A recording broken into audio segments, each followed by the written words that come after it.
kapte selung liap luo sianin hambang ngong huai dia dấu găm palun đi ai bang ngạc la ve tung xian mangin lum bang ong sung eno dấu mi gal kapte alung cham ve ni dấu gam palun đi mi zatan ai banga selung liap lo sianin nong huai dia am sa te wangin takhe chini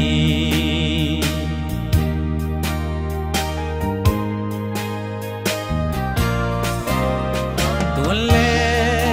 zolai zum chin le quay teo aksa yen theina lung kham nai toak zong in selung liap ke ni sianom sa zo gam tuangong tung pa di hai bang a khang nghe dấu mi gar kapte alung cham ve ni dấu gam palun di mi zatan ai banga selung liap lo sianin nang huai dia am sa te wangin takhe chini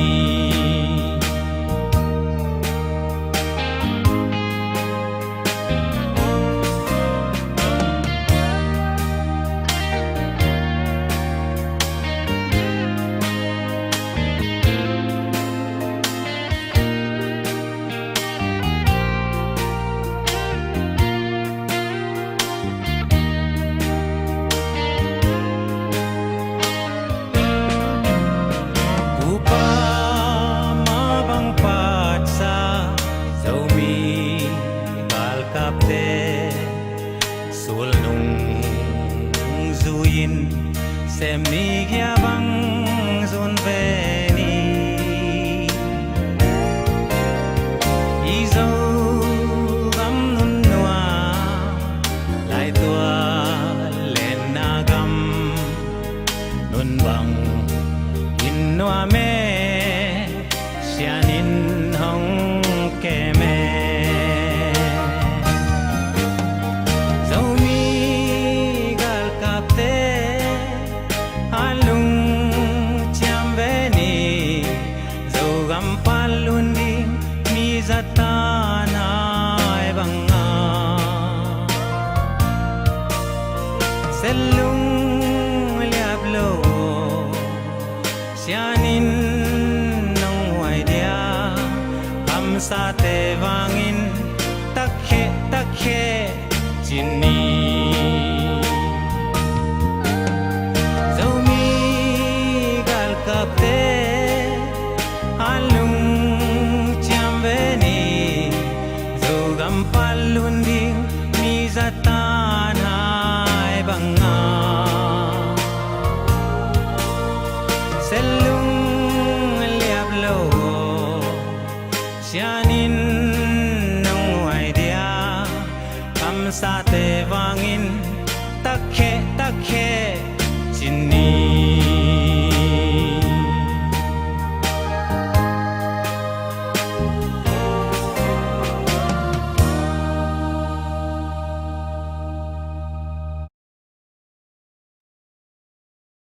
Hello, hello. Tang bang đâm mô dầu mi.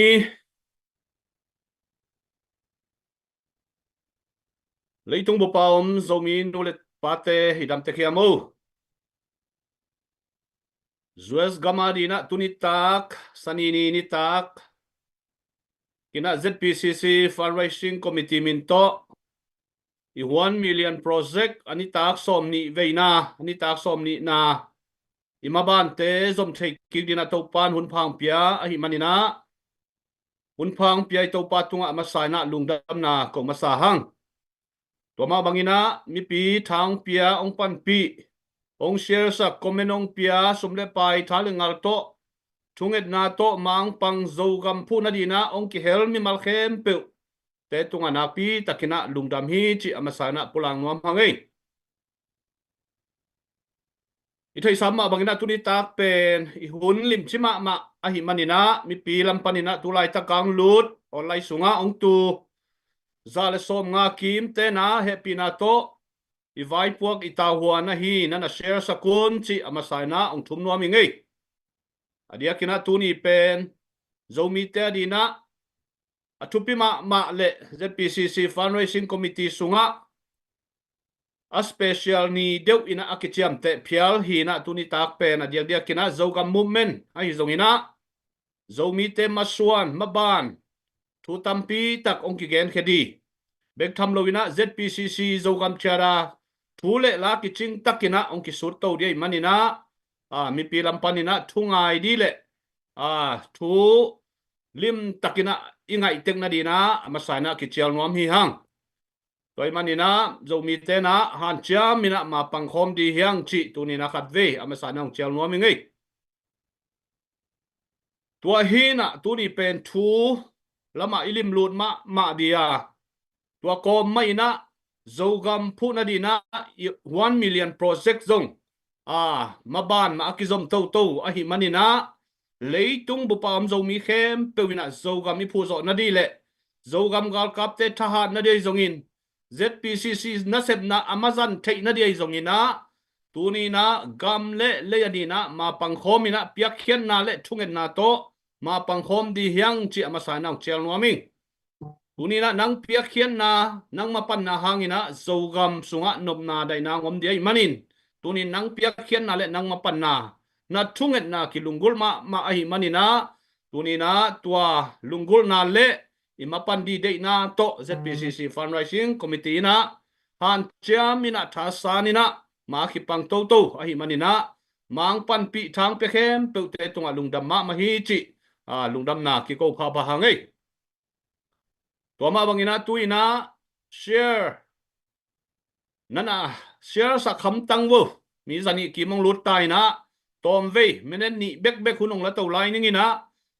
share zani aphang mateng hunpi lut nai lo di hangai to bek tham lovina commenta gamle le ya di na zogam phu na di na mapan na ong ki hel nuam pewina khathum sung ni som kwa sung 1 million project ahi manina piak khat piang ni piak thum piang li piang nga dong ina nangi piang ngap za nangi kingap za le zogam na ve na za hilai muna komena ngat khia un la leitung ki ulia om tanu tapa palai te tunga akitang sam theinop don nop om bang zong swak tatakina kidong the hi chi amasana ki gen nuam hang toma bangina i 1 million project sunga alamdang dewina tul khat panina atung sia ong pete lungdam na certificate lai pi ong ki khak di na in for zanga ong ki khak bek tham lovina dia kina gamni na gam thum na te adina currency to khon tang to zong ki pe thei ahi na zong tunina athakina khat ve ki remai ki khangai i tunina na khon tang te to zong zogam phu na dina ki pe thei sum tang tu lai takina mi tampi takina sum tang ina ka kem lovina khon tang to zong ki kem ji ja ai manina tu lai takina i khon tang te to zong ilaya aswak tatakina ki pe thei hi toy manina khon tang khong to na piang no pale committee member te khat pe ong dong le china swak tatakina lampi ong ki zon sak ong ki gel sak ti hi chi zong tunina kwa ma pe wina nong thei pi diu na athakina ong tang kowing tuama bangina YouTube channel panin zong ki en thei bek tham lo na sum piang na dina i go fan mi zong nana vel sakun lan nana ho sak zelun tua bek tham lo na style zong ki pe thei mo tua hi na zogam phu na dina style ki panina piak thei bang i zel number te zong ina i bank account te ai zong in tunina khat be vel pha ina han cham di hiang adia kina kolgam sunga te kpd number zong om India lampanina gpd number zong om toy manina to te zong na lungul na kale na lungul bangina makai tanute ong ho pi leo china hulap takina ong ki vai hom sak ong ki ker sak di hi chi zong ai thei thei sai zong ina tunina thakina khat ve ong tang ko ki ku ngei to pan zo mi te thu phang pia hen la i ma suan che ta lo chin dau pai nan le tuni adia dia kina kol gam lam asia la madina ni pini ong hita dei manina biak biang na le sun hun te zong nuam takina azang kim dina to pan mi mal kim thu phang pe ta hen chi ama sai na thu pha zong ki pai kom hangai wa hin china zo gam tangwal te zong tulai takina pasian ong happy na to maban ki zom the khang no siam sin thak zong ki be lap to to ina tulai takina mi ki be lap to to vina maban lim chima mahi chi tulai takina zo gam gal kapten maban zong tua chiang atomina ki thei sakini to ma bangina ifan zon zon te zpcc na ki tang sam bangina zo gam gal kapten ek di don dei zong ina zum vai na semna tuam tuama akisam bangina kasimina amau ki tang sapna zuina ki khak ki pan pi ton tu hi chi zong i thei sam ma bangina tua khat zong athakina ki pulak behang tuina share bang za phatai am wai star long pe te ong pe khea ong pe khin khong zong om hangina na pi takina lungdamina nana share sak ja wo share zani achin mateng hun pi lut to lo di hiang ei share za le som nga phapa nei tulai tak online ya mi zani valtai na zani share zani aphak ke le hun pi lut lo di hiang ei nana share sak ja wo again sama bangna tuni pen ifan zon na zong la zom to ding bek tham lovina ithui la lim chisak ma di hi manina thu pen lim takina na ngai di te toy manina na share sak ja jaun leitung bupa zomi te masuan maban di lim takina ong kitang ko di manin tunina leitung bupina azak di athei di dei hi manina nangi vai pu ka hi comment hoi le share to thanong piaun chi za ta na lian pi to ong chal pha phau ngei share zani apana hiamu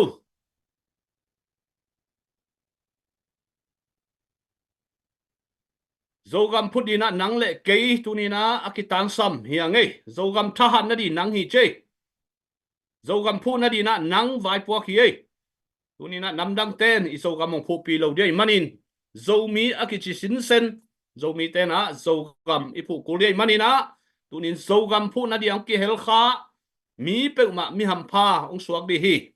atua ta khang dongina apia khian na le zogam adina amang non lo di zomi te tang thwa mang non lo di na lungdam na ki chiam te bek tham lovina certificate lim chi takina ong ki khak di na tu na ta khang dong leitung bei dong ina amang non lo di ai manina tunina zogam phu na di na mang pang khem pe mi ham phat te hi hang chi ama sai na zong pulang nuam hang ei khai share bang za phata angel di nei na share ja di vu za le som sagi wal pa nei som ni wal ki sam lai zani achin lian chiang ina tu ni sin mang pi di aza ta khwai zomi te sunga imo ni suan kolgam sunga hitale leitung bo pa hitale sililung chiniei kolgam boy sililung ma peka kipan kum som thumwal gam le adina nai nga ji politik asem zomi te sunga imuan ma isuan ma khat jin mang pia kinai manina tunina zomi te hamphama ma hiang chi ama sanang pulang nuaming in toy manina zani achin lian tak chiang ina hun ki pan dia ngei nana share sak je wo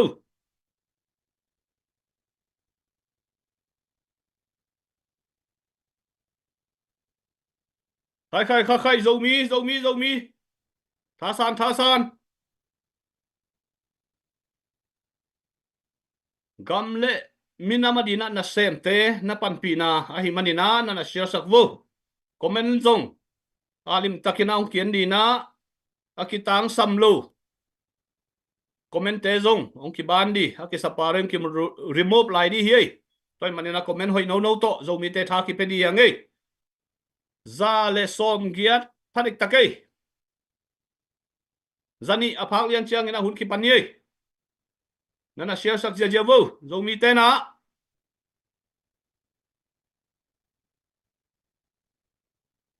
tulai takina view tur ni wal phata tur thum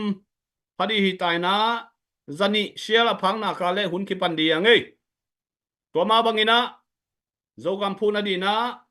i fan te zong mangil ke ni na i pia khiat na di i sum piang na di mun te i zel number te khat vei beng e khong te zong ina i go fan mi te a hi zong ina i ke pay i g pay te khat vei ver ki kina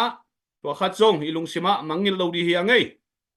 nana share sak zia vô le za le som giat wal tai share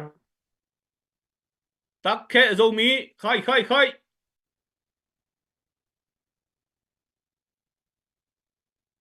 zo gam sunga nop na dai na am na di na tu ni na zo mi te itha ha lo pa mo zo gam i pu lo pa mo han chiam za le som kwa ching ta share som khat be gom lai share zani aphak lian na le hun ki pan ding hun pi pa sam di hi ta ngai za le som kwa le nga phata ei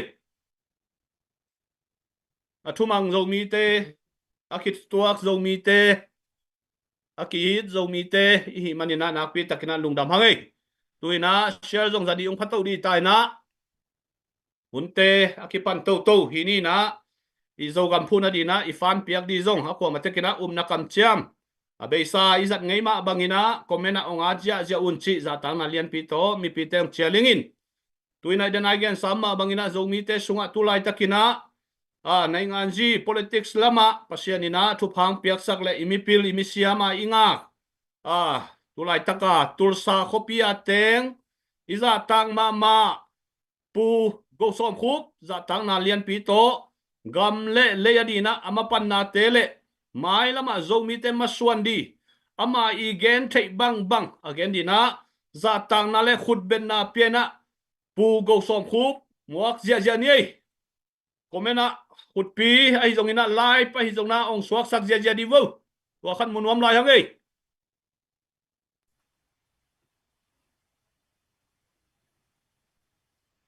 khai le tuna pu khup go som khup za tang na lian pi to ama hun ade tan azang dina hun apeto hi ni lung da mei pu khup punong la to le lung da mei lo phoi mama takhe tuni fundraising committee chairman pu thong zam tu minute ni sung beka han thona nong piak teng bek zong thanga khen tai ngin ya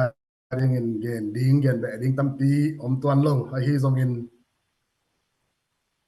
pu thong zam a hi zong in hi tanga ZBCC fundraising committee member te in tu tung online fundraising live video ong ki hello ding ne hiam chin ong chia lin and then pu thong zam ong introduce dan in shuk le lo ngi chi ko kama ding in mata get nationwide uprising to pek akipan anaban kha anaki hel kha khat kai na to dena ong introduce dan ma in tu len lai tak ma zong ya ding ka lung len khong ai hi zong in ka phok lai tak khimong ma lo wa mo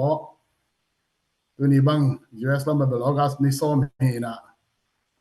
ke mi malian bang tu ma kum som thuk le guk lianin tu ni lianin na jang konga om la yengin ni som ni na tadim cha to wingina to la ong ki to aksi to hin lam tu ma kum som thum le guk bang hi mo kai chang tu ni hi YouTube live ngen sung pan aswang nai lo sung tampi ta kom sa min chin ke yaring hele ka se pi lom le gol te yaring hele ko gam aring in zan ma thu to ki bang ke hi mani ti bang lai takina mi pi ma ya hi zong in fundraising committee te to ki khola thu gen trading stock kai chang na am phai ngei che na tu di ong ki thoi swaking ta khe ang chi ma ki nei swak hi sa ming chi to ma sai na ngen no ming ei to khit chang fundraising committee polin dena pu thong zam chi ma bangin 1 million project mata zo gam ma ban aring in hi video sunga anunga background ki gel ma bangin zo gam phu zo na ding mato fun zon na 1 million project chin tu tungina ani som ni na zan som ni na bang hi na ma han cham na te zong za tang na ka piang nop na to tu ni ong ke thoi hing chi to bek tham lo bina tu tung ni som ni bek lo dei sa hu ni na i thei sama bangin khani wal bang mato that PCC fan aring in to han cham na te hi fundraising committee sunga tanu ta pa te in ni tak sim mato na han cham na te u thu pi ma he manin za ta wai manin tu ni bang ma man lo hang bang mai jong ka za tang na le ka thu sim na le ma te ka pa tai no pa toi na na ong ka hining chi na to ma sai na ong gen be no mi nge en chi ta kena hi che bang in online live to gen chi khong bel te sama bang be sa kum chum sung ba kilo ni dang da US ki pona sunga ma ban pan mun le nin kam lion zong da US talk show chi na to sunga zong kaw sim phial mai na bang tania mo khat so ve pi to gen in na omungin en to muna tampi takena tha ong pia tampi takin zong mai su nai zong in san da nai zong ki ban na le ma ban kal swan na ading ina ki thu to theina ma pan khop theina om te hang pol khat khal ni ading ina mi mal ki pan in kwan sunga dong in hi zong se pi lom le gwal te dong mi mal ki al nai zong in mi mal ke lang pan na pen zong mi sunga tu dan sia le tong ki jang lai chi ni mo en minam pi ching minam lian yang i chi sa mang pol khat pen na tuang niam ma lai bil bela hi ma ne na ai gam tan lu hek zia ai zong in i thu gen da nai zong in anuam lo za dong ding ina ai mi sunga ja le tong ki nei la in ai zong ina tu hun te kol kama ding in noi u to la ni i chi hi zong in ma to revolution zong mi te a ding ina zong gam sunga zong gam gal kap te in ke ong ngak suk zo chin mai ni na akum chum wal bang chen tak te akwa ma pe long ke pi ching zo sem ta hi chi kamwa lam khat panina thule la khat pe thu tunga ke nga in ma to din mun ke chian inei na le kalswan na lo heng na khem pe wa pi ching ta ka wa i hom na te kamu chang lam thu pi san thanga seming to ki chang adia ken hi che bang gam le min ma ding kwale tu ya ding hi zong in ma to zo gam ga kap te ya ding ina zing vai ni tak vai hom zo na ding sum le pai ma ki sam den ke hi to mun ma pang phadia adia ken PCC fundraising committee te tunin ami malin kong lo zo lo hang athakena za ta nang piak be ing en hitanga fundraising committee chairman pu thongzam ma da nongina za US khompi zomi khompi sunga zong ke mu khai ni na en iki khol kha ga mi pi lak ba ikal son kha te ama pen celebrity yung bang ke chini ma en ei bang in age ya security bang lak no ke ya ngom chini na lam khat pan mi pi te pan pi na le minam le gam a in na angun hichida na fundraising committee na sep na thap yang na te lung kim hoi ma hi chi kamu the hi en to bek tham lovina online tom pan e zo mi sunga bel pila siam tampi ta kam te hang khel pil pol khat dong nam te sa mai changa en tunia fundraising committee sunga pan mun len mata en tanu tapa dia ken numei khadakin ei sun pi star chiveng in Canberra star lulun Singapore panai zong in mata okit chang tham tom ma Malaysia pan New Zealand pan Australia pan mata Europe pan hile Canada pan na hi zong in and US pan dia ken US gam sunga zong zong mi tampi ten na pen so kai te chin tanu tapa tampi takiguan suken to sunga te ami mal tuin khole tui sunga mata ki elbow na kilang pan na ki da pi na om himale ma wading in thaman san na le ham pan na le me na khat long om hen lo hin a pi thale ngal sip pek ma lo ahun te ane alam te pe khia chinen apil na siam na te ong zangin mi tak sim banga jing sang sim banga hi che banga hun ong piak wa thang zan wa to khit chang ina sim le pa a khenuam a pe khenuam te a ding ang nung zu in ong kai khopu pen nak pi takin lung dam huai thanga huai lung kim huai za ta huai ma hiu te chi bp mai le online live tunia the PCC fundraising committee pan mun len khem pe adia kin dunia ang dok te hi le ang dok lo te hi te le IT lama tawon la te ai zongin mato en akwa ma pe tunga hi za tang nang pe ko na mong ko hing chi to ong yen ma san wa ming ei en to khit chiang denin pu thong za min bel azogam ma ba na hi zongin zogam cha ta ai zongin ma ban to ki sai tam pi gen ding da ni na tu ong gen sam ve na tu ko ngon nang nei sam ve na ai zonginaตัวไม้ชนิดน่ะก็เกณฑ์เนาะปะหลายสำนักตัวผมสามเป็นตัวสุงาทุกอย่างปอลคัดจงตัวนี้สินมังปีจีด้านที่สามเราวิจังมั้งตัวเอ็นโฮออนไลน์ fundraising event จะดิ้งมั้ง fundraising โฮลิมนาด้านสกัดจังขัดละขัดที่จีด้านนะกิมุขมามุนขนาดทุกข้อมด่านนี่นะทุเรศเตสุดข้อมเกี่ยวกับข้อมด่านนี่นะองเกณฑ์นิ่งตัวลักปันนี่นะก็เกณฑ์มาสั่งโนเบลตัวละก็เบซ่าสมเกลเกียรติอาจิมาบางสมเกลเกียรติกุมคิดปันกันนะคิดหัวปีกำลังมีน้ำบายเรียกกันโซมนี้ตัวกิสายมาบ้านเลี้ยนะแกอาริงินกอลตะเป้าเลยได้รู้เสียอากิจิมาแต่ผู้ทางคันยินเอ็นจานเรียกกันนะหมอลงเล็บสันให้มันนี่นะตัวนี้แกมีมาดินบุญปันให้ตรงนี้นะเบซ่าก็คิดหัวนะแต่หางนะama inusiat ada akap akwa ma pe to akibang man ke zong dama ma ing chi to vp mayang gen waming dama ma be ke lovena setbi le ke yaring in kamaya atai chi ni na thule la tampi ta katong na thule la lam tampi ta kasin na hi manina ke ye ni mal aring in zong sum ki samma ma bek tham lovena iminam zong sum ma hi chi to pulak waming ahang pen 88 chini na denin shilei long chen 88 generation khat kai na to to amuna zomi student union ahi zongin mada walaya kana kitwa na tu thu asun nuam di hi kengin anunung lama kitwa khang na chini na anai pe na 2019 en zomi namni hun songa Malaysia Kuala Lumpur khapia ki bol leitung bu zomi te minam khom pia ama pen lam khat panin gen le hang policy maker chiding mo adiakin hi khompi resolution ki pass thing na ding le khompi resolution gel na architect khat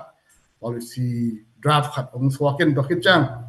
Kuala Lumpur khompi ZIC 2019 KL khompi kim na songa hi adiakin hi peace and security ai zongin political vai politics vai hi zongin ma da to te ama to be pen alai pai akamal zat ma da political goal chi te ama ma I khut ma chini na ama pe siam na tampi ta ki zangai manin tampi ta da na le sunna le ama kapong na hilang himon panena pulang warming in ahang pen tunia ZPCC fundraising to kisai low hidden low in ZPCC akichi ZPCC Paul P chadin samlamas klamalam kalamai sangam te zadanin ongtian hit tak chiang in policy kitchian din mun kitchian maban kitchian ma khun lok pham ai manin tua I khun thei na dingin sik san khat maban khat ma zong ai kele lam khat manin again ni cheleng thu mei le pi ching khat ma zong to ikal swan long pham ai manin to I thu mei le ding pen akoi panin to hun lai taka revolution ke pat huna kwa in khung khol khun sa pianga revolution ong piang hello mo kai manin lo mi te in ai sa hi Kuala Lumpur khom pia thu kimna tua sik sanina ai logam chata akigel ai manin tua angina tuni tua zogam chata tung to na mang pang ke bai pok ja sik sana hi pan mun ki guat hi ZPCC fundraising committee ke pan ZPCC all PA zong in mother office bearers te zong department tom te zong in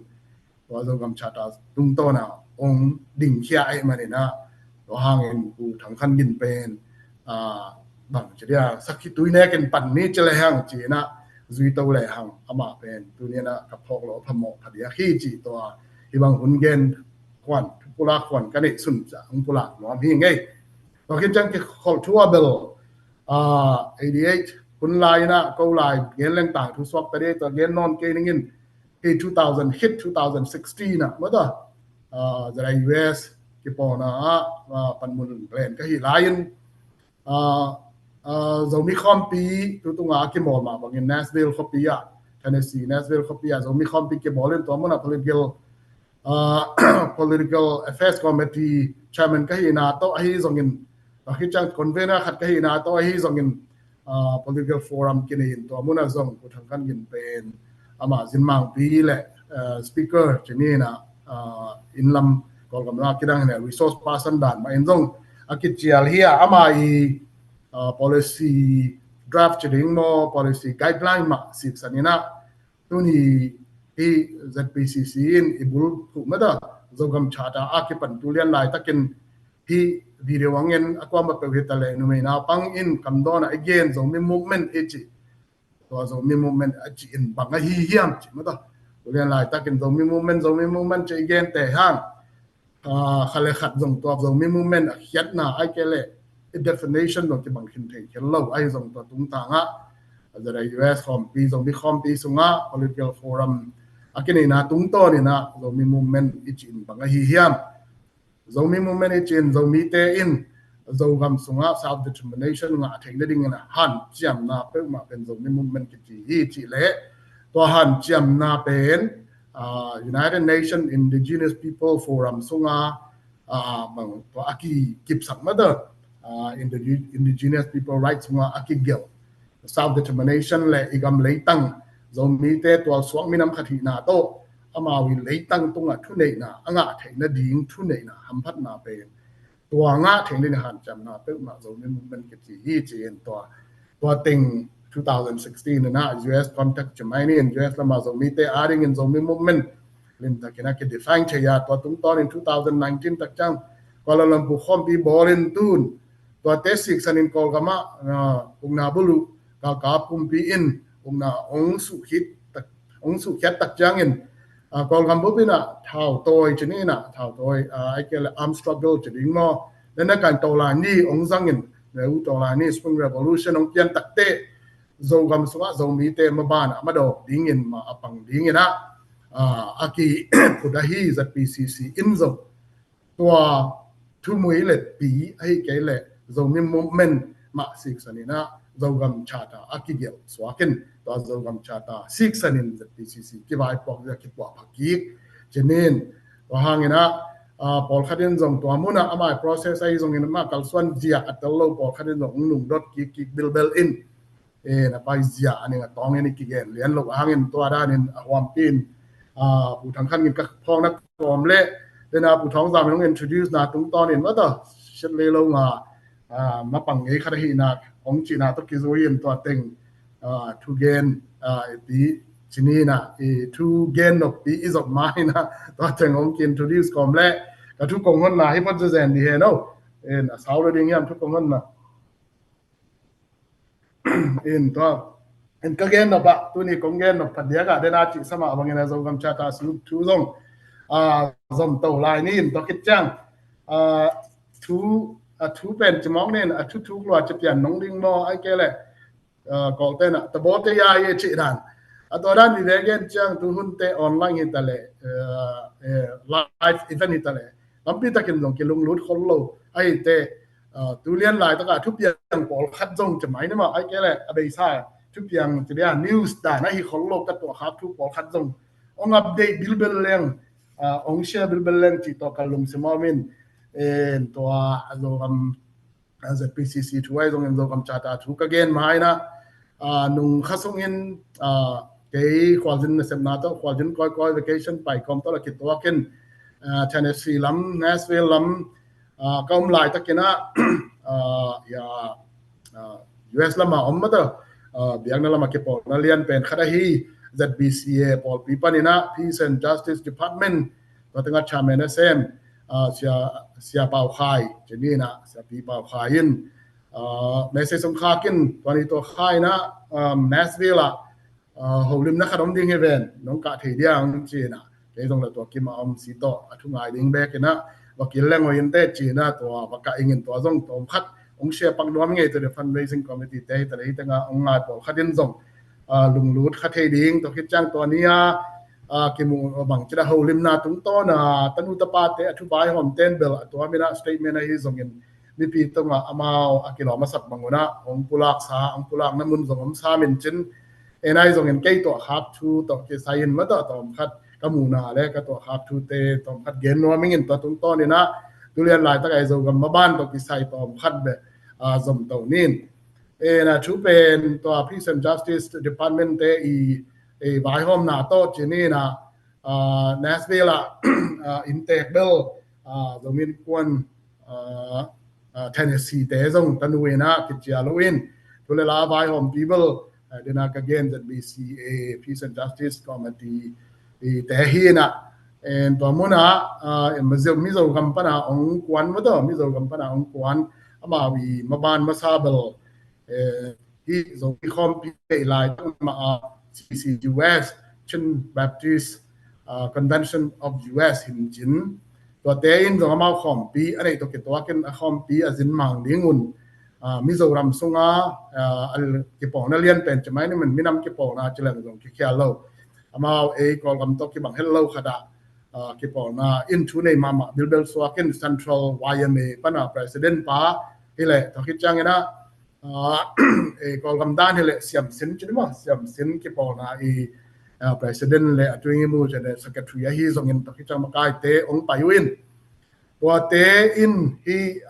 the BCA pana Peace and Justice Department Peace and Justice Committee hiam khel zong khel khaningin amao I palai sep na to zomi te to zomi quality makai te ki pawna makai te to ki munom chi thu ki mu thei ding na hun am tak te ke zong of the vibe pia zong ina aka thei ding swaking in to ka ingin en ki muna ba ni ta khathina to muna pi jing takena zara US makai te zongin to muna aka tom makai tom ten mata kon mun len tom te na ka ama wi thusun nok tom chenin zogam thu to ki sai hoi takena pulak thei we na en anunga I thei sama bangin hi pen khale khat ki thusim na ki za tang na chenin ma amao izin te in zong zomi te koi chang ina din mun nei wa kol kam sunga tulian lai ta ka gam leminam ba dia kin mata I mean sian lo mai lang CNF te hi zongin CNF te in kol kam sunga zogam tenga bang chring ya ton terim ton jang gam sung teng ma to ong phial to ke ina ong lwa to ke yu chmai ma en to ki sai na e boy khang khang ke online pana keyboard warrior te bang e sang boy za lai chenin en to bang din monam lai takin khale khat season 9 san ki swa in ma da luang le ban tampi ki pai thabui thau tang ma to ki kam nge nge hi bang din monam tak te ko zo swan ka zo fate I ki kala hi che bang boy na apian pen munom lo hi ung hi che bang apian ding dei sak lo hi ung chi to wai te no wi din mun no wi san dan bang hiam chi to thei nom hiu chi da ni na ong pai dan le na Peace and Justice Committee ten dong to ding ong zone in to mun na to ria kel pol khadin thu ala ki ching takin chini na kilom chang khadina ki present chini na presentation ki bol thei dong thu dong ki pula thei en ai zong ni thei sama bangin the BCA pana Peace and Justice Committee makai te a hi zongin ama atun tun na wa ma to en adia kin kol kam sunga zong mi te I din mun la isanda adia kin amin chan lo leng poi gal te in zong gam sung ong tuan cheu na le ong sim mo na eng bol sian na teng pen tampi tak na ki gen khina hi manin to ni ta kin zong lam khat pani na hoi lo lamin gen keng mi bilbel ni cheng za non sam lo ku cheni na wai manina thu tom ki gen to zo in en to khat bilbel in bel ke bel lim takena thu ki gen te dong na ai thing en ka gen no pa azing chiang jing sang atwamina Central YMA president pa to atwamin hun khat nga ge lai zang yin en dong hun kingen dong hilowina jing sang an ne a kom le ka ge ya ong pai bilbelin cable the US pana Congress chairman pu to an ne khom hi ong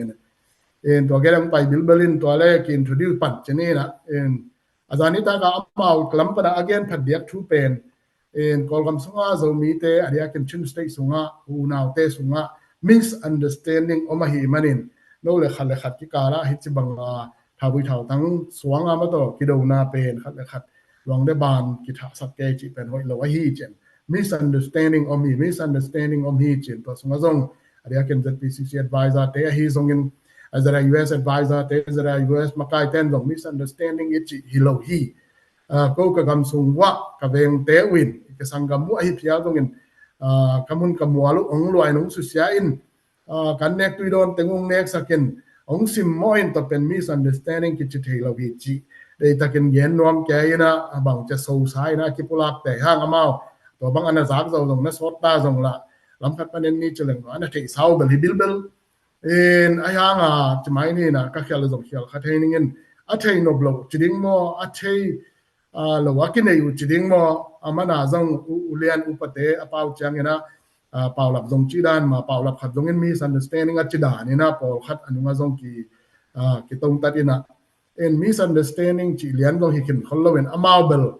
a chi ding dang zong ngom lo chmai mo a bei sa kum tampi sung pen Mizoram sunga amao aria kin hi poi gal te naw bangin ana kem to ahi manin chmai ni man gen le naw bang na kem to ahi manina to amao bang ana ket to le ana ki khopi to aria kin ai zo la hi zongin ton sima hi zongin swak ta takin pai su pai to na na ngora ai zongin van thawi thaw tang na ngon phai takin a pok theng le ding men tampi tak ama pu dai ama ma in ki po na min to ana hu lian lo hang lampi nana hon sak chiding mo ai kele thule la tampi tak nana thei pi ma wa hi manin to muna ele khal khat hi pen ko ka ma amao thu man lo takina ong lo hi cha imo sak ro ding zong dei sam lo hi un te to muna misunderstanding na chita pa ya cha azing sang chang to rian misunderstand hi lo hi chi ka gen sang ina en na thei no ma le hi cnf ka ti poi gal ten pen ko adia ken tulian lai takin mato zo gam sunga zo gam aring in bit na ding hi zo gam defense aring in mapang hi ZRA hi tale hi kol gam sunga spring revolution hun sanga zo mi te ma bana mapang tua te pen mi pi in amu khel thei na ding ina CNF te ina hi te pen SSC do lo wa hi manin ji hi lo hiam to pen no tunga zong to bang mai nong ong gen ni lo hiam ka chi le to hi ma hi to hanga zo no i ngim na namunu na understanding with kibangalo hi ko gam Myanmar spring revolution pen understanding of kibangalo hi china en to pen atak takina SSC do lo chi pen na chain of vale chin na chain of vale chi ke ni na ZRA hi zongin adiakin ko gam sunga zo mi te i din muna SSC do lo thu ki vai ho mi zan ke yin hi ko ta pau le cd diwa military strategy ichi pen daraka confrontation bola hi ukna bulu kol gam bup i mado ami khat ben ei mun le Moldona remote area chenin ma ya Moldona terim tan jang pana ido manin en cdia ya ambiwa swain mado military strategy swain to ai manin ido manina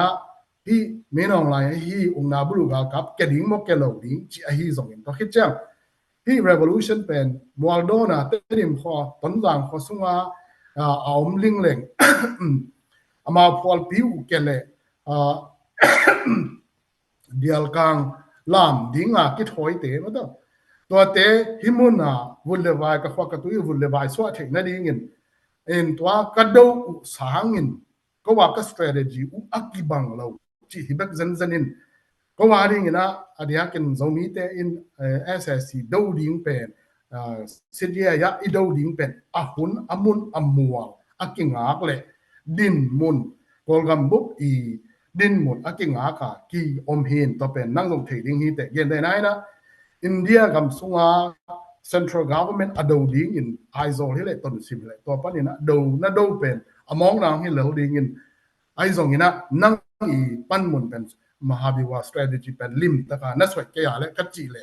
aman gen ung hau zobil belin to hang na azong no kyanga bun le bai sok na khwana tuite u than tlang hi le ma dong thei pi bil bel cheni na abun le bai swakin to pen aman jong India policy bang jong bang chria India kumti policy hing wala again khading makai khana khatto pilwang takin ma da ki dom jong hi khain chin India kumpi policy pen hi galwai hi tale military aizong in mata hi ba arm struggle te ichi pe atop na bang chire kol ta policy wang mate dialogue political dialogue na to ki khum ve ve chi pen amao India in dong to approach to ong pai a hi manin amao India kam sunga pine khada ma to state khada ki pol na lian sia so lian pi khat hi na to kamal ma zong zang pai na nagam na leiwo panina aki samlo pin ma to thảo vi thảo tăng lò đến chị mất ở tòa bền này cụ bền mi tế bền mi pi mai à trong cái gen thấy trong cái cây và khi chăng ấy na giá ní ta cả chị na giá ní ta cả mi pi tế là cả trong cái cục thể là vậy chăng hidan nông cục bị bền lùng đã minh in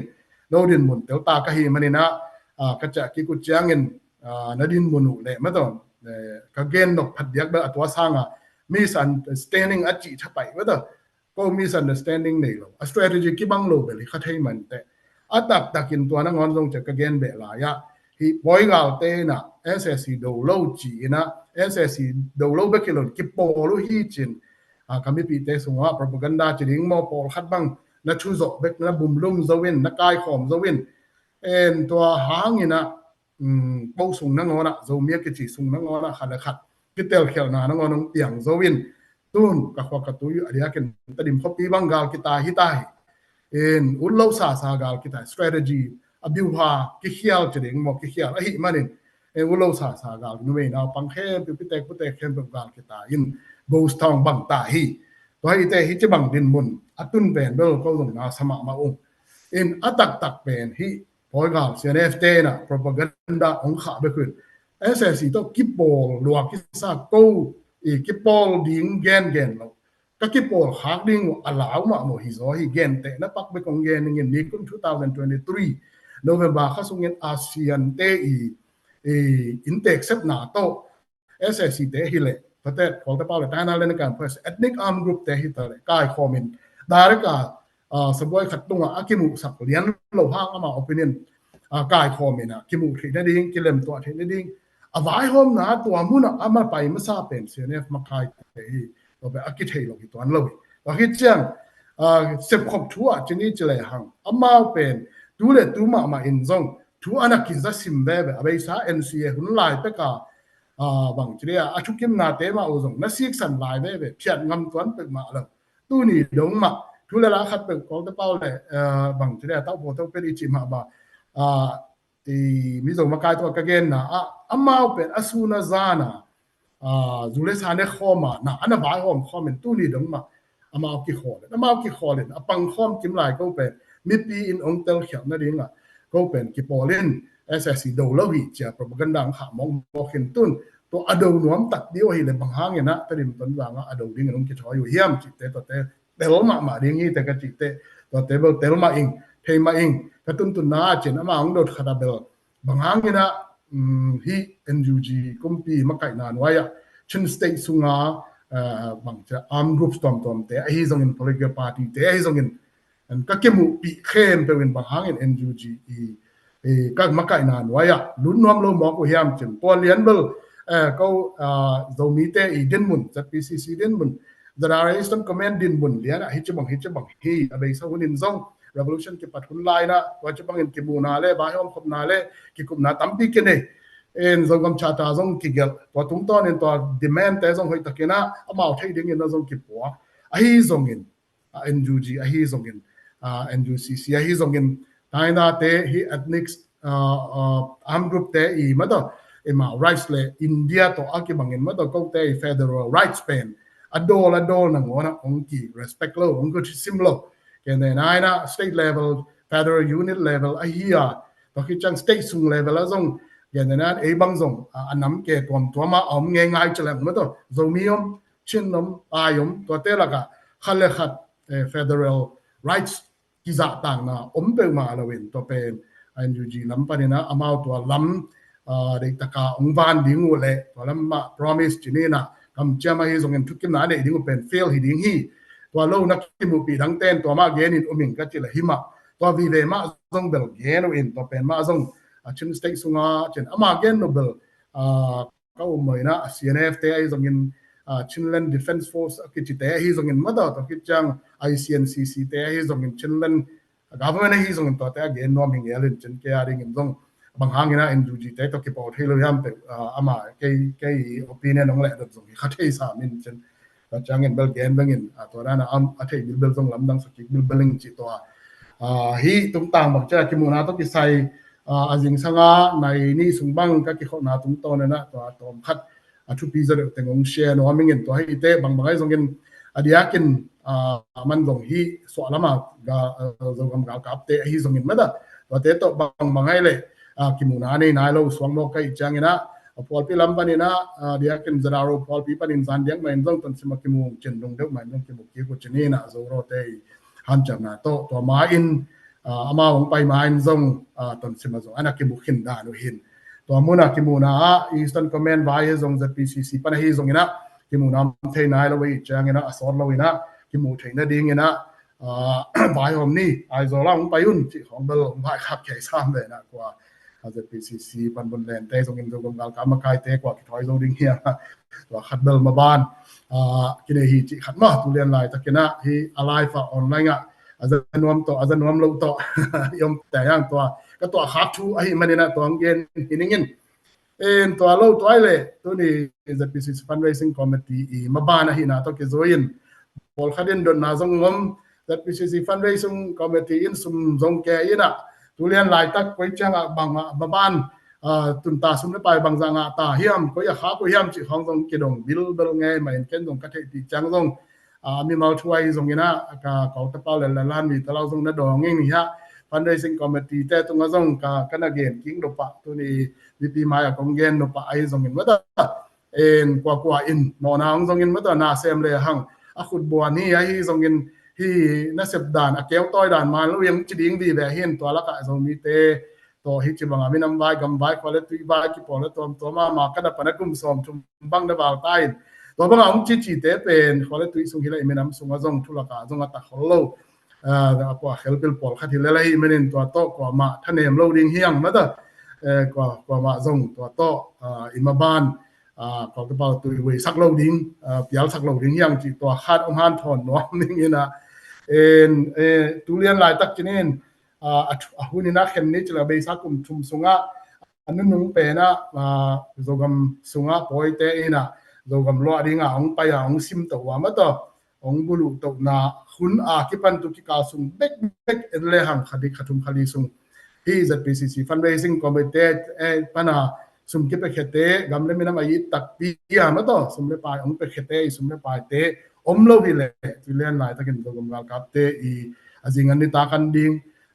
zingan ni ta kan ding ni ten pon su ding za tui za haman ding pen om lo ding gil kyal dang ta ka online panina zo mi te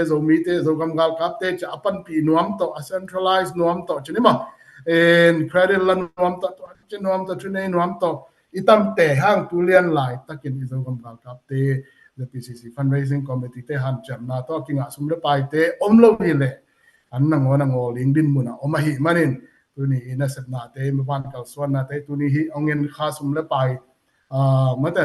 pa khia ko ma pe pe na le sep na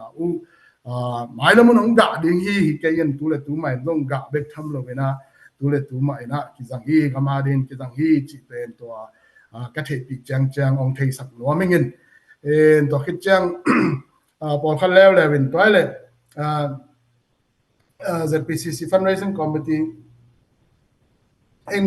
to maban ong zom ding in maban to kisai koi changa kal funding hiam chi hin to kisaya ZPCC fundraising committee ina fund back raise bel hisam kein gam leminam vaya dena itulu kagen ma ben zo gam thu zo na ding chi mata gal vaya mabana kal swan na ding back kein zo gam thu zo na ding athua la chinin ma akela politics ma azong ZPCC fundraising committee te ina sep na ga pen ki muthehi en riakin ZPCC sunga na sep na chinin ZPCC polpi sunga baban kal swan na te pen sumle pai ke le zong ki lo ching thei tuan lo chinin na be sa kum chum song zong te pa le ate ane chet tampi om ata chet zong ma ne chet tampi tak zong gal vai hi tale gam vai makai na hi tale ma to en to mun te ko hilam te pa le lesson learn ma to kum chum song isin khak ito khak na tung to nin gam vai ki makai na sunga ai ke le ZPCC ke vai pok zia ai ke le zo mi moment baban kal swan na ma do ka ikal swan na ke vai pok zia te be sa kum chum sunga ito khak thu te sik sanin ma da ane chat te zong hoi tak ki po phading adia kini ki bai pok zia zong ki po phading a ki sapale zong ki po phading po phading zogam chata na chi zong po phatwa hi yong chin azogam chata po phading a ki sapale zong po phading chi pen PCC te hi ko to bala khan yu chat khathi azogam chata to ki sayina thune kwa tang hiam chi wa khat pom pharung gen be pang no ming zogam chata to ki sayina itai sama bang PCC na pu chi le zogam chata ong ki gel en ta zogam chata 6 anina zo mi te zo mi movement mabana thunei chi pen zo gam chata sma zong ya ama i thunei na chi khok sma ki galim takin ki galim chin zo gam chata ana study nom ten study lew chin hi movement le hi zo gam chata sma thunei pen khanna a adia kena tulian lai tak revolution huna hi manina minam gal kap te ma zong hi pa ding hi minam gal kap ko ta pau le ta na le ne kan phwe si ni na ni na minam political party te ai kele political party to tom zogam sunga political party te zong hi pa ding to ma to ki to nin MP te chma te ching MP te zong hi pa ding ni to khit chang na zo mi sunga ham phat na khana minam ki pona tom mom gam sunga sok ta takina minam ki pona aki pu thei lo hang ina gam danga minam ki pona tom ki putin wa sung panina hi zogam chata endorse ni at bang zong gam pi mun thum mun li panena om khin na hi manen to te tung zong king ading wa khi chang ena pale tu ki pona tom ma da khang no ki pona te tung zong om king ading to khi chang ena aria kin hi zo gam chata ong sing san ong phung vu ai kele ong endorse biang na ki pona te tung zong king ading hi chi to pen hi zo gam chata sunga ki gela hi manin hi tengin Kuala Lumpur khom pi danin en tu le tu ina mun khara ki kai khom pi ki bol thei chi om ke phial la za zong khom pi emergency khom pi chingwa interim khom pi ba zong bola izo gam chata po phat hwai am le zong ki po phat hei lo bek tham lo win ZPCC ki bai pok zia ZPCC i madong na ZPCC pol pi ki phung vu zia ma to te hoi takin dong ki po phat hei ding hi tu ni tu len lai takin bel ZPCC pol pi ka china sunga adiakin akepu chi label to khadong bek king ne ke pu chil lianin ami mal chini na li lenga to ke pu te hang azo gam chata 6 anin lim takena ke pu phada ke pu vu takte office bearers kine advisor kine to ki changena department tom kine to ki changa ria ken zo mi te I tulian lai ta ki bai pok ziabel gam dang atung zo mi te I thunei na chiding mo wang chiding mo tam pi tak kinga ai manina gam tuam ma adanga tuipigal kai zo mi gam tuam ma ki po na makai pi te chenen ma to te a hi zong in to hichang AZPCC ma in zong ambassador chi da ni na gam tuam ma palai ki nei to ma wen dina ka gen ma to ki po na ten dong ma ku zo le general representative ung kwa ku chi ta pen ZPCC Paul P akilam zia hin to Paul P pen so lo wina office bearer Pauline zong I po phat chang ina ikibai pok jai po phat chang to pol pi pen zogam assembly ma zong ichi kul khathei ding hi ikimi pamten zong azomi movement pen ai kele zomi chi khaliang ne agami movement pen ma do in pol kana revolution armed struggle panina political movement ang kal swante event te en pang ni chele hang chin CNF te bang zong ama political movement en le hang ICNCC pana amipi hi mi bang chring ya sanda pya na pana ong tiang kha chinma ICNC pana to ICCNC bang thiat to wit to kira Chinland Council ong putin Chinland Council pana constitution bang galin Chinland government ong hin ei zong mi te zong amawe te khangin en to process man in ma sak jok swakin to dan mai na I ZPCC in zong to pan na zogam assembly chring mo Kuala Lumpur khom pia guideline in samata zomi parliamentary mo zogam parliamentary mo ai kele interim parliamentary mo zogam assembly chi mo pen ipu to long phamo khathei ding hi chi pen ZPCC lungul na hi na to mo na hi chang kal swan na inei thei na ding in diakin fan ma zong ki sampen diakin typical kai zomi te pan khat num na ma zong ki sampen alang khada revolution ma zong athu pi pen hei manin zogam gal kap te pi ching tang mai na amo kwa ku ngla ding zogam defense na ding hai zogam bin na ding pen ta wan ngla lo phamo ding hi chi pen I thei sa cheni hi te pen abe sa kum chum ge gen ai chang na du ni athaka ki gen kick swak bek nin tu ni nga ya kwa ma pe win dong tel ma khin sa swak khin chin I gam tu lian lai taka ima ban pen hi chumang adol na tau gi ge hi chi mata to khadong ge ningin to le ZPCC ake pu in chen abwai ki jong por khadong lew hin na en ZPCC ang pian khian na ang ge nin nung ka khwal din na khada zong minam ni kasim na khada zong ong kidong ZPCC jong ko chi pian yam chen en kong sunga spring revolution ong pian zo zong kum li sungong lu tan kum chum sung bangin en dia ken zo mi te I khan lo lian bel poi gal te na zo gam lấy tăng ông si ken imun mo teng ông halin chinima to hi tak cha tam do akhan lo pian da ri ve tu kum khat sung chamai ni na en ai zong in revolution chini na ko gam sunga tolan ni akipan bela kum thum ba ba ngi sam min to akipan ma is of movement pen akipan to khin sa hi chi to I phobbing to ong dei saking en to zong movement pen spring revolution a hi a men ong lain ung na bulu takele ba na sal kal swan sa higi ge hi to pen ko te pau le tamai mat tai khat again ni chini chaleng 2019 na Kuala Lumpur khom pia bang jing ya Kuala Lumpur khom pia thukim na ki kai khom na ichi pen do mi te tang thua ding na platform nam kim bang jing ya luran sa nam kim ma to ngai party te hi zongin to ki MP te hi zongin NCS o te zongin kwala tu ki pona biang na ki pona khem pe ki kai khom thei na en to ama sa pen la hin tu ni chang nong to bang dan nong tiam ki zong nai lo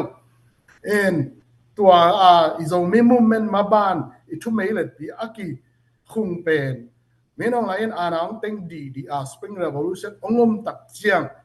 tua mona aki hel a convena zare teng kilung himo ahi manin toile izo gam movement ma ban pen koi chikal swan mok ding hiam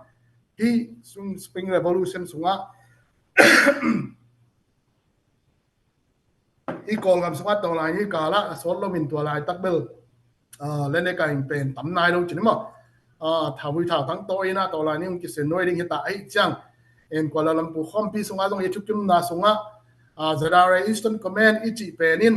zo gam bit na ding le zo gam sunga dai na na ding peace and security na ding na ma hong pan na ding un chi na Kuala Lumpur khom pia jong thukim na akilen sa to bek tham lo mina tua lian lai takin chini na kol gam nai nga ni akene chen kol pawin gen leng ki chen do ko tua lian lai tak kol gam din mun political paisa na nga ya akene chen ka chi tak chiang 2019 chi pen NLD kumpi I makai na hunwa hina peng sangina patsa MCA hitale dong san su chi na pat ma do 21st century panglong hitale to ki chang peace process chi te apai lai ta kai manin zogam kol gam sunga zogam Zadara Eastern Command peace and security back tham lovin ma do kol gam I na ngai ni akene chen ta na len na kai apoi SC din mun kol gam na ngai ni akene chen pen tom khat sanga isin da nin gen ki pang ni chaleng gam nang to ki bang lo gi ge khata asoya parliament gal kap chinai mo kol gal kap kum piom to ki chang tai na len na kan phasi in platform khat thune na nei anei khat hi gi ge dil belai de gam nang to ki bang lo kan tua dan mai hi kol gam na ngai akene chen sunga Zadara Eastern Command in zong dimun ki chan nga theina ding in mang pan na dingun chi Kuala Lumpur khom pi I thukim na ai de tua bang din bun thu mei le I nei lai ta ken ko spring revolution ong lu tak chiang ai ya ding in zong tua ma ban manot na man lang ta ken ki kal swan thei ding ong suak a hi chiang bang le Zadara Eastern Command in zong gamong su sik ding rang ki thoi lian hun a hi manin to lian lai tak mi no lain ana teng lo hang ang lu dia ki thoi ken tai manin hi muna vai hom khop na khat nei ni chi pen adia ken zara US sungba ke maban mapang khat kai na to lungi mo na ma in to ki chang ki zon koi chene zara si ke al khom pia convener khen te ki zon koi ke ma main zong tanu in ma do ken zon koi in ki pon na tom amin in lo non ke ningen ami malin zong kalo thei matan do record zong ami na en zara US in bang hele hi revolution hun sunga zo gam maban zo mi moment ma dog ding ina ma pang ding khat fan khat ma to gen na zomi democratic front chi khat put ni cha ka thusuna le tam the US board in long thukin pin to pen the ICKL khom convener tom ki pon tom te thunga jong thu ki sungin ai zong in atam zoan to lian khat idin ding pen to lian la ta kol ga zomi te be ki kein kol gam bup ti in na ngan ya atri kho to chi bangina kinai nai lo wa hi manin thắc atun ki sang lian ke in to le ZRA Eastern Command le ZRO ten emergency meeting ong nei tua sang ina amin khat committee khat form nin tua in zo gam mabana ko gam sunga zo mi te zo gam mabana madoken ma ong pang hen chi tua ki thumin na kinga to pen amin ding in nong phwa kun ama ong phwang no mo imani na ama ong phwa ken zo mi political coordination committee ki chi masa aki chi zo ai zong in hi ina ama wi ong sai thei le ong pang chi ding ya ong hu thei lang pan pi thei pen tua chang hi potin hi maban ding le policy ding ikal swan ding kol gam nai nga ye khene chen to kitwa kin to lian lai ta ka kol gam sunga lena kai lan zen aki zui dinga ki thoi hi ta babek cham lowina hi sit ana sen sunit pen an nit tet a che mong ding chi pen nim double pi pen hi ta ai manin zo gam maban ding a koi chi ding hiam chi pen en zo maban ki chen khat i khun long phamo hi te chinตัวคอมเมตีนของตัวเปล่าเลยกมะกระไทยนะโดกำชาตากิเกลอีสิกสันดิ้งบังเฮียมจากกิส่วนจ้างโดมีมุมเมนมาสิกสันดิ้งจีอาพอลิซีไอ้ทรงเงินงี้นาจีบังอันนั้นกิคงโลอันนี้ของตัวเปล่าเลยกิจับยาเลยฮิโลไว้มานินกัวลาลัมพูคอมพิจุกิมนามาสิกสันนี่จินตัวลิมตะเกนกิสตารีอินตัวมือพิลมิสยามแต่กิดงก้อยตัวกิจังเอ็นเดนาสเต็กโฮไรจิมาตัวมีน้ำกิปอนาเตะฮีส่งอินตัวกิจังมีน้ำเท้าตัวเตะส่งอินมีน้ำปาร์ตี้เตะส่งอินมาตัวตัวกิจ political มีน้ำปาร์ตี้เกิน political party ปะนะ MP เตะส่งอินมาตัวกิจังนะเบียงนักกิปอนาเตะตุ้งกับส่งกับชาตาลิมตักนะกิลัก drafting กิลักกินน้ำมาลำปะนะกุปีนะตัวเลี้ยงลายตัวเบย์ใช้สมาบังนะตัวนี้มีปีตั้มปีตักนี้ปะนะน้องเย็นเตะอุฮิปะนะองเย็นตั้มปีตักกินส่งองทุกกิมโลเลยองchallenge น้อมส่งกับนุจินตัวเลี้ยงลายตั้ง2021อาณาเต็งขีดหุ่นทองมาตัวคันนี้ขัดทุ่มส่งเงินกำไว้แล้วมีน้ำไว้ไอ้ส่งอากุ้มกำดิ้งเป็นกิขาดมากตัวนี้จังน้องกิขาดไหมนี่นะกำส่งปะเนี่ยกำดังปะเนี่ยเลยโซเชียลมีเดียปะเนี่ยนะอีกเห็นจัวคีย์บอร์ดวอร์เรียเยอะมากขัดเลยขัดอีกตองขับยาวส่งเงินกำส่งปะเนี่ยนะกำเลยมีน้ำมาเรียงเงินลวงข้ามเหลี่ยมมาปังกำเป็นกี่หักสมาเลยส่งใบถูกฮิปเปอร์มาเราชนี่นะไว้มาเนี่ยนะตัวมุนะที่เรากำชาตาต้องกิไซน์องendorse นวมองกุมปีนวมตัวมุนะองเก็บไปแค่นวมตัวอะไรเกี่ยตัวมุนะปันมุนองเล่นไงจ้ะองเก็บไปแค่นวมติง volunteer มาตกมาดูกาฮีมาเก็บปัก NUCC เตะaqua เตะมาบางอาจงมาดูกามาเก็บปักฮีกี่ volunteer มาฮีจีเป็นเกณฑ์ลงอภามฮีตัวเอ็นะเรากำชาตาเก็บสักนาองเนี่ยคิดตัดเตะตัวตุงต้นนี่หอยตะกาเก็บปวกกินอาจจะ PCC มาลงกี่ reform กิกoffice bearers บางว่าเบซ่าcommittee nga to kia yang anu nga kwato sagi to kwato kibe lap to chinima wakichang department tom zong kum pi bang da gam khat ma alam ding din mun mai na zong kip putin en to amuna as a PCC pen athuina amin bel kilai keina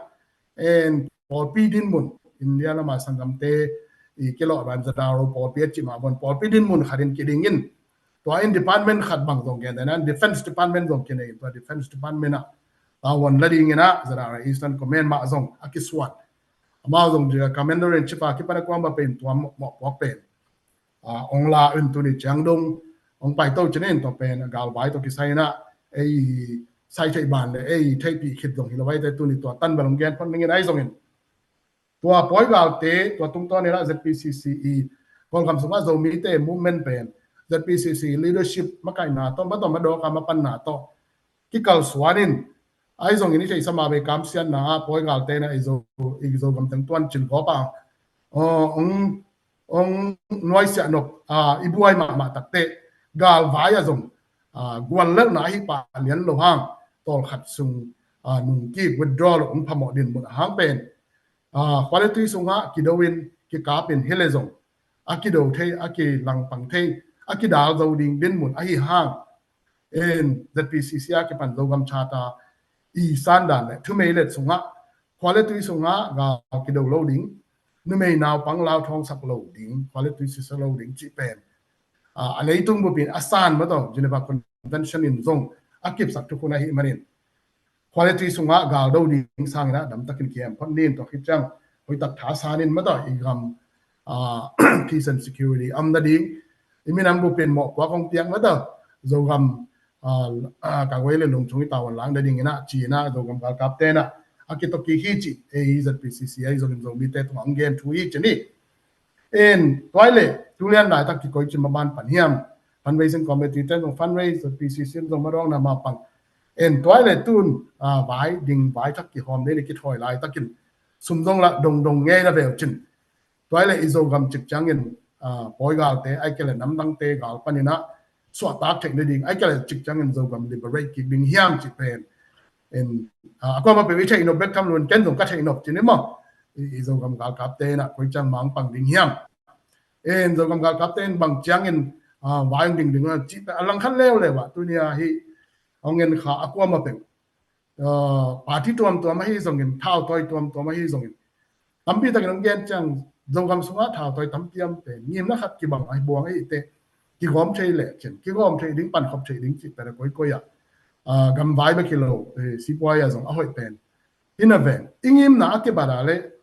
ki gom ding pan khop thei lua thin pol khadina SSC thakat thuwa twal sunga do pa ding nim na nei te a ding in tua hilo wa biu halim taka aswai te aring mai kele ko kam nai ai khene chen to ki tua ka kal swana ma to siman ken to ka pal kal ding chi te nim na ki bang lian chi lian akiban lo mana dom to changa ki to na pian go hi khamai thei jini zogam phu ding chi le tulian na una bulu i to na a be sa makai pi khat sia te chi khadi kam lo tem tong i mo le tem tong i toy le tem tong he i to le he i to na do ding quality swa do ding i chi to biu ha zui ding le to hi lo wa i zo gam phu the na ding in tai na le na ka phoi sin te ma ta di mai i gam mi le tang pen en i lo zo na ding in to han cha ma sa ding chi ma da to gel agim na lian ki bang hin tak tak lo wa zong to ha zong ki pang khom the lo zong khamai thei ding hi chi ang ki dong kham jang ke i san dan ka kamu na hin chin ai zong to te na ngon tu lian lai tak man gen ni chlen zo gam bin na ding an long thong hi awala te ten zong la tu lian lai tak ki la thei lo ba na ki nung ki phot wa hi chang amun mo na khwale tui sunga zong me nong lai ga kap te do ding chi na zong a be sa khani khathum sung nei to khap thuai khwale tui ki hau sak che mai nin to mi pin zong to chiang ki ne zo sam lo ai te toilet tun ingim na khat adang khat mo to zogam swa ta na ding chmai ni zogam liberation ching mo hilam ta paw en poigal te hot not hiat zo na ding chini na to da nim siman ke nga kel operation ai kel project anei te a ding in bill ka kalamen na a chini na thao toy zo mi thao toy gam le me na yi tak bi pol khadin bill to ngim na common goal ching mo khat kini ve ding in lamening to te pen hi thei level pang khom tel thei hen la zogam sunga namdang gal te ma to zogam asusen wam ngiat wale tu asusen wam ngiat isang ka ding na pang te ki patta ding khong a dei lo za tong khong sang khong suk sen wam ngiat khwa ki ten thei lo ding ong za ngiat chi te a hol khading pen thau to ki pon a pol khat bol om ve ding hi chi ke bangin ka mon pan tin gal khat pan chmai na mo la men gi ge ing chi to pe thui na men na damina ong san sak zo un to hi le hi ZPCC in to ki sai bang wa niam chi to ki sai na pol khan nung dong in be sa kong zinga zong ki za khen in chin amuna muala kol ta pa le kai kan chen stakeholder ten ong gen hi zo la hoi na zong ina amao gen sang ina in ke ZPCC to ki sai na don nang ki dong ding bang hilabel en hi galvaya no to galvaya do gam liberate na ding ina i sangam polpia te chinina dararo polpi te dong lung himo ma igam sunga namdang gal te na ong tuan chin chi pen mau dong thokla ma ai manin to vai to kisai na sumle pa ya ki pan ma to operationalize ong na wan ding ina mau cabinet committee chi khong form in to kho to in zong ba kem peng ban ding chi thua mai manina the PCC in zong defense department akine is the Eastern Command to the cabinet committee te to same khom ding ina ki thukim na kine chinima the PCC defense department tawon ala the Eastern Command in to ma pang khom ding khut kile na ma pang khom ding ina ki thukim na le mo pok ki pia chini ai zong ina long le PCC na aki kha ma che ma kai na ai zong leadership ai zong responsibility ai zong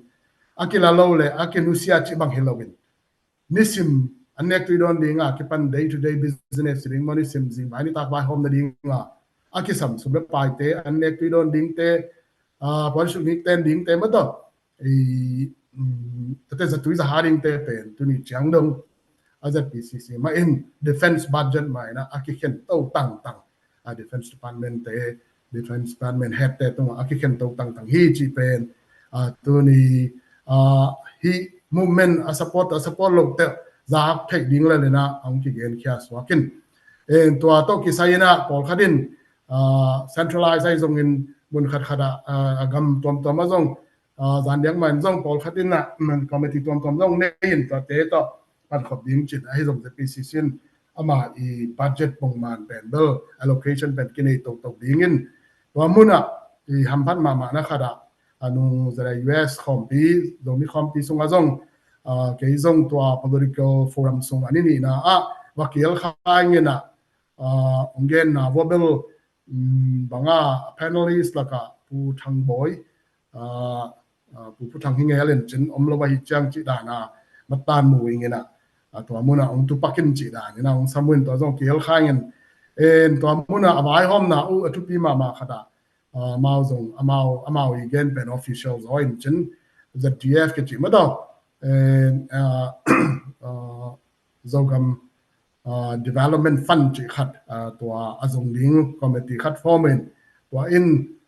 the DF fund tampi ta ko nga ding in izogam ading ai zong in zogam liberation ading ai zong in tampi ta kena ong ze ke zo ding ina ken bang zong lamening the PCC in zong ki welcome in dei tak ong bang zo hile u ZPCC mo kwa ka hi ma do tulian lai ta ma pan na adia kin zogam gal kap te ading in nisim day to day ma do business run da ding chini na company paule nisim jing wani tak bai hom da ding sum le pai te na ngon zong ong sik zo in ZPCC in zogam ma ban gam vai hom na zong ong phu vu zo hi level pe zogam ma ban ong lim chima ma ding en an ko zan dia ka ki form hi ong ang chelo ding in ma do be sa kum thum bal sung imapan na te ong phung vu to ding na zong la men hang chi ma da hi pan na mi pi ma ya zong again ni in wakit chang ina committee tom zong ngom ding ai manin to ten zong i ZPCC i maban kal swan na ki phung vu to win aki sabale zong atai ane chet zong hoi ta ki po phading ma da wakit chang azogam cha ta ma zong tu hun adia kin tulian lai ta kol kham na ye chini se ye chini en le hang kilok ma ta chini mo po to ki to ken zong po phat ding am te zong po phat to ding na ki phung bu to le hang to hi le i ma ban lim chi ding hi to hi ke le i zo gam to mi movement i chi pen tu le lai tan kha so kha le hang en khat ong be lam nai ning in ka thu khup na ding in chini na nung dia ke na no the city party registration pen ka ka pum pi ju EC in sang lo chi ina to bai bang zong ka ka pum pi na san lo ma ni na thu le la thu tap khati a chi kengin gam khada gam le minam vai hi zong in adia ke nei zong mi ten i zong mi movement ma to again i kal swan zia zong mi movement ko ta ba le akong a the i pozia i kal swan zia pen nam kim pan ma in ma to channel kim pan ma kal swan the ding a thu pi hi na minam gal ka phi na pan in thaw thang to in ma to to zong movement ma ban i kal swan ma bangin political party khat ma to ko ta pa le mi bon nga ye chi ding mo hi mi bon nga ye lo sha mu ma ta zong ma ana pang ai ke non violence ma ta zong ma ana pang ma yom lo pham en ki mi pa ma te chi se ni na min sian lo leng sangam khal kha te bang ma to la ma siam pe ma u chi ni ma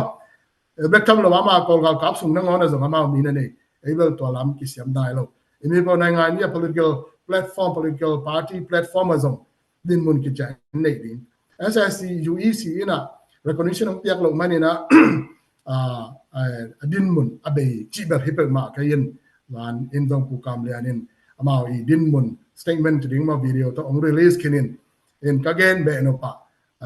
kol te chi senin kol kumpi kol kap kumpi te lung simbel akwa ma pe ni thek sa hin apaw la bu khat bel bul ham tang chini mo pau ma chini na khat ta bel bul ham tang aya ade na tak alum sim tong wa hi minam gal kap te minam ki pora te atha ha ding bel ade het lo minam party chi khong abei sa 88 laiประกาศki pat ana ding to dong san su chi to liang ko ki ma na ma ana pang to party khat ben bel tu ni chang dong kip taka MP bang tu ni chang dong MP ni bang tel changa nga chi ben bel ma zang nya ai mani na tua poma tom ta batat ma pong hin tua ka gen tok te UEC in recognition apiak la hangin ding ding ai sam hang alang khan leo le ma kolgam nai nga ni akhene chen ka gen gen ma da kolgam nai nga ni akhene chen sunga gen da na political dialogue khat angom hile ai political party platform ding pen amang to ong ki bang pian ai manin to muna azo mi te akwa ma lungi mo kam le min ma ding na avei tak pi akwa ma pe thungen de te nong thungen ding wa khit chang ina thala ngal sum le pai to pang then to pang ding ya en to khit chang ina gam sunga om thau toy ki pon tom tom te dong iminam ma ban bak hiam izo mi movement bak hi hiam I thu mai le pi le zo mi movement apai pi pen bak hi hiam chi pen akwa ma pe na phok ding chi to atom na lama to ka khup na hian la the city bible la ki ting gen ki nai chang adin building in chin ki pu chi ra ki pan 1993 ya zong ki pian nge ya adin nge ya ding tun zong yi zang na keo keo a kong zing a chine na news ki share mok mok swang in ASEAN ma kai na ma to zong tai na party teng kai khom na zong tu a kwan ding a zong ki thoi chi khong ama wa gen no lo hang en tu ni talk show dan ong zong sang swak ning in tong gen khan ning ong gen kha hi ning gen en tu ni to ka gen no pi pe nin zo mi movement ma ban pen me nong la in ana ateng lo hang in apai nge in pa ya wa ma bang in me nong la in ana ong teng a ngai to la ong ye ong tak te ZPC sen zo gam chata gelin tua to ko to pa la kong the point ba ban ki kal swana in zo gam ma poi ga te in to khat sung chini man tom no khat sung ton chil khak thial zong in I zo me movement ma bana ma apang zo gam chata six ana ma apang a hi ZPCC le tu ni ZPCC fundraising committee te ma ban pen lian ma thu pi ma ai manin akwa ma pe win bang khom ding hiam han cham ni chi tom na to teng ngan thon iningin tu ni tanga setbi fundraising committee member camp pe vekti thon lungdam to te ya la online panana angin kha akwa ma pe zong na pe takin lungdam ina zen zenina ngai sudan akibang lo sandan akibang lo ai me le thu pen thu ma to pe takin ki komin mada en ami mal to bang dia tual niam ma te izia le tong dan zui non lovin mada gen te na pakina den chiang ina tunia ka video bang pungji kwan nong sil hang la nong sil saku hang la kya ding la ka sup nam tuan sam lo chmai ni ba en to bang ai chang to bang pe to gam vai khong a vai ngom ding khong ina han cham non ke ni pi te jong to bang pe to jong fake news sai jong fake account chi te to jong mata bum se non da ni qua ma zong ki khem zong ni no ke to te athu tak IT sham te to ki dong in kan leng mi dang dong nei tuan pe ma lo I lo me gol te pe na hi mai chi mai ni mo en to te gilo ki tu in kam tung nung ki tu in nu me ka da ni ki se la ki bona hi ding la kun long la hi ke ma ta wai te hi che da na khel tan na bang chi ya san dan ki bat lo khat pe khong ma pan na ki bat lo khat pi khong pen ko te pau le sam wang wang zong ki kum le hang apiang thelo thu hi pe ma lo hi spring revolution champion chi la ki pan zong party tuam to ma ki phut thak te hi le thau toy te to zong ka ki mu na chang ka gen people to hi den ke tu pen thu ma to ki kum ding yang thau nong toy wa le a ki to ya le zong bang ai zong in gam le mi nam ma zong khwal ve ding khan le khat ki taw sik khang na ding om le zong xiao mai ding ai thei lai sia khwa le tui songa gal phwang lo ding nu me na pang lao thong sak lo ding gal tai kul sak lo ding chi khong pen ka long buk ton tung hin ai zong in bang din bun ki tongai man khasiat wai ma hi te hilam te paul avoidable chi ma a ki shaung thei pe ma hin a pin hi strategy pen kum thum sungina ai kele tu zan ma biak sung kum khat sungina zong ya ne chet te I khel na te zong ki mo ai chang we learn a lesson the hard way chỉ đến hiện mai trên strategy isoi te zong tu wang takin bang chỉ đến mi pi sapi te ading in akilo ma ki hoi pen ding na gel ni chỉ pen tom na ông an thon ni ngay lung dam tới mai ngay lung dam ấy tu chong zam ai về lung đam mạ mày phù khốp cái chừng tắc kia nạ apat panatop dong chỉ đi am mò ê na mi pi te i take nộp đi thu khem peu cái chừng tắc kia nong gen khia nai mani na pi tắc kia na lung đam hang ấy tua bek thầm lovina mi pi lam pan zong changa ma le itel nộp thu tam pi tak atel lina lamen na lian pi nei hang toy mani na tu lai tak ka ongen online ang tu khem pewina ilung dam na ila na lai le live to nong na pezia di vok wai mi pi lam panina ipan khom na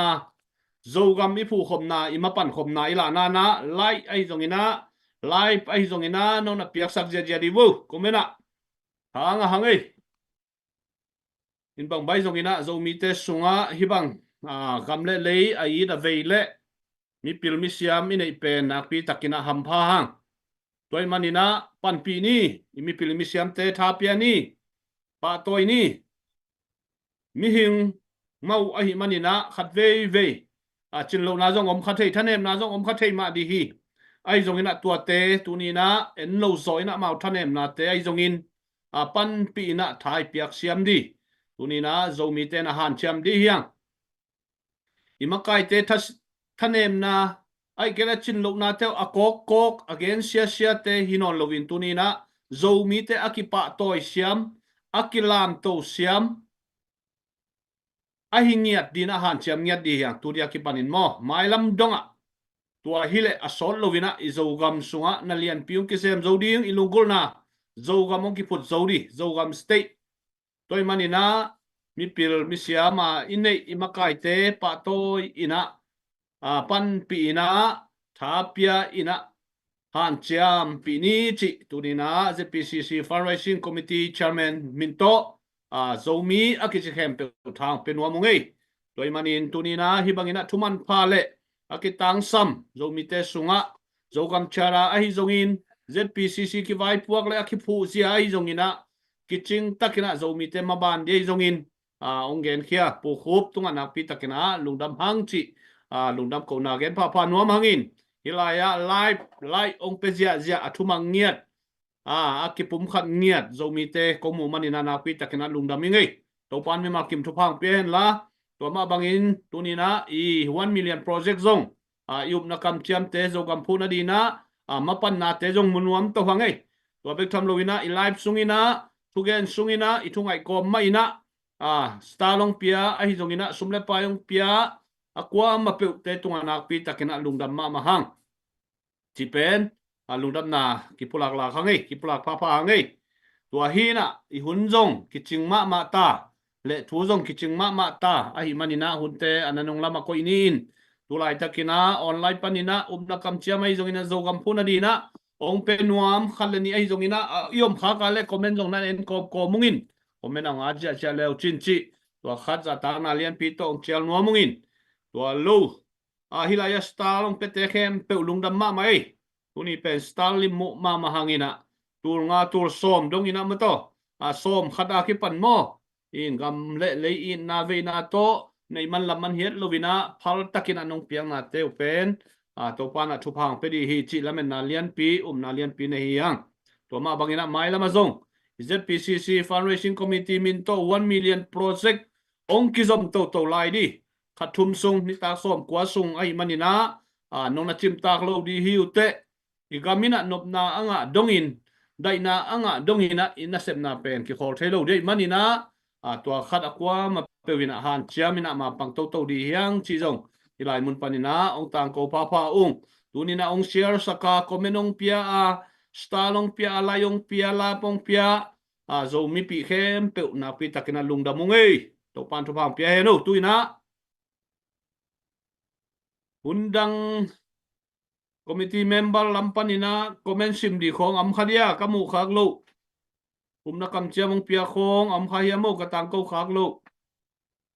amale member piten happy na to nong pulang na dinang chialingi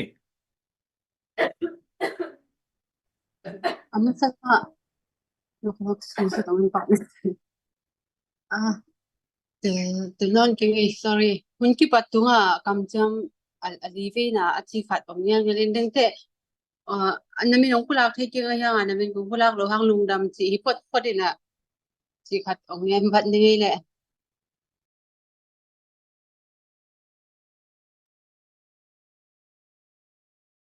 Ai ve adang lo mo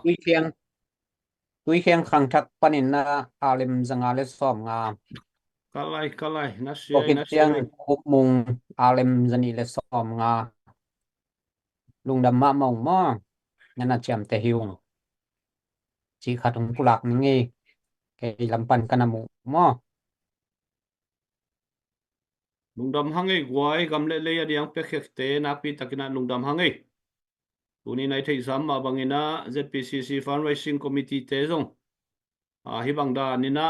sumle pai to komena thanung piak taku chiang ina imasua na ki zom to hi na ong pe keile china ina sep zong ki thanuam zo lo ki tha zo lo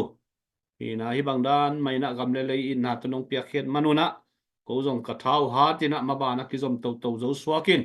mai lama zong ong pe nai lo te na han chiam pi to zelun la i zo gam phut khom lam khom di hiang tu lai taka utu ta apau online sung khong ton jang khopi sung khong chiak chiak khong i zak tak chiang ina ai lung simong long khema ma ai manina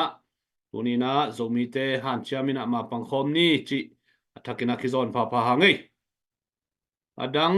gen be no khong am demo pu khup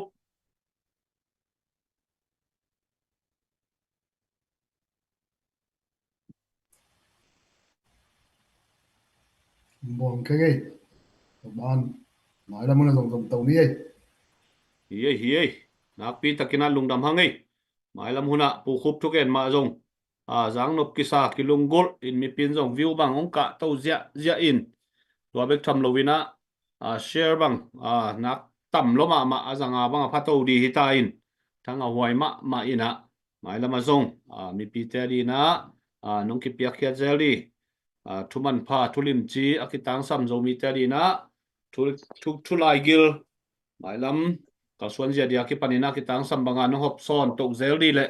anong ki pia khiat to zel din zong za tang na lien pi to ki chel be hangai haile mi pi lam panina nong thapiang naw le tunina dia kina share ki pan komena i jona mo star le sumle pai to mang pang khem pe na pi takina lungdam hangai tu kal sungai di tu ni chiang ki khol di hipodina idama le pasenunun pang pia ka le Michael nilini Thursday ni tak chiang ina han chiamina imaban zom to di hiang ite sama bangina 1 million project pen hi ilai bol se ilwan se lo hang ina ipiang no phunun ina ki pe thei hi mo to khat mi pitena telni to ma bangina gam tuam ma tanu tapa palai ki koi diam ahi manina ilung hi mo na i haksan nai zo na itel nop thule la khat peu amau te tunga suak ta takina kidong the hi chi zong mangil ke ni ei tunita hunle vai khem pe nuam takang gwa zopi to patunga lungdam ko na le zogam maban ye zongina ZPCC maban ye zongin zogam kal kapte maban ai zongina to mi te khipum khat sem ina zogam ipu zo na dina pasien kiangma thungen na to hunte hial bolni na tuarina iza tak pu halmung zatana to ama thungen dina chiang ni nung damang e putong jam thungen made winak kapok pak zania lungle ya sanda kipia dinga chi lungle pen akhial khapat hina long tai na hi zo imo in asolo wina sianet te na ai zo la zong sanda pia dingina gel na ne hi chi to khat mi pi te tunga ngza sak lew lewinga dia kina e te de lo na vai sanda pia dina gel na ne hi chi khat ong gen beng lungdam le thungen na ne ni to pa lungdam ong na ta te nong in na te ki chingina tuni chiang ZPCC fundraising makai na te tunga to pa nangma nong ompi na nga kamen min san ko pa to hi to pa lung na mal ma ompi swakina hi ZPCC makai na kalson na tia thanem na zo omma di hi zongina mal ma to ka thanem na tung to na mal ma to pa na ma ompi swakina makai na tia idea thak te nga nghe thì na nang ma ompi na nang ma hopi na te nga a mai lama hikana sem na teu ka gol zo dong na to pa nang ma ompi na kisam hiung to pa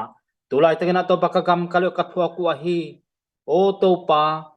mi te na namdang te na ka gam kalyo ong tuan chili na bul lewang so sak na te hangena to pa kitui luang ina kitui nap tui to kom na hau na to pa hite tulai ta ka khasian na ka kitui luan na to ni khat ni tak cheng na lungdam na kitui to ong lai sak ding nai men na min san ko phatu hi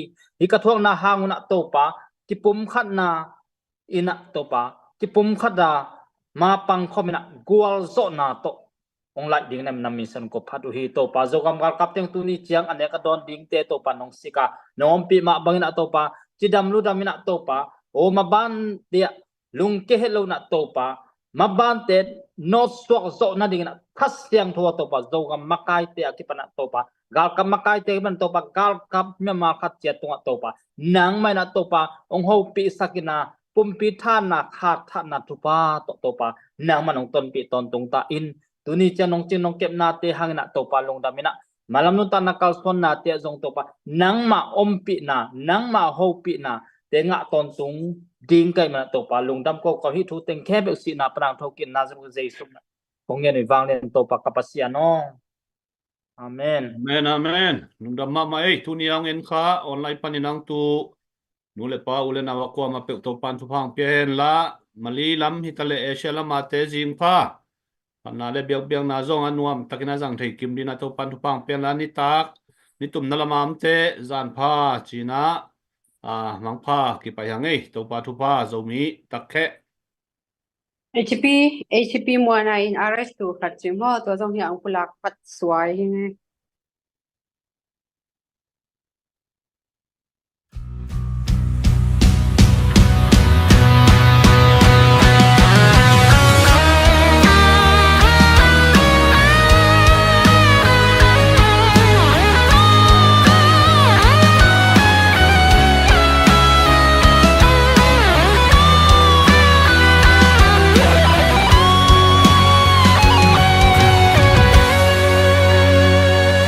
cái cây âu năm mai lắm kim băng là riêng giống mai non lên lỡ riêng ni hong xua ngang kỳ gay gian hun hong bay điên hiu lùng cái cây âu hạt san na băng băng là toang sông tắc khẽ chiều bền ta lên lại hắc sắc na tê hùng vinh giang lêu linh hi lung kia cây ông lung cái cây quay na tê hùng vinh giang lêu linh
hồng gió biết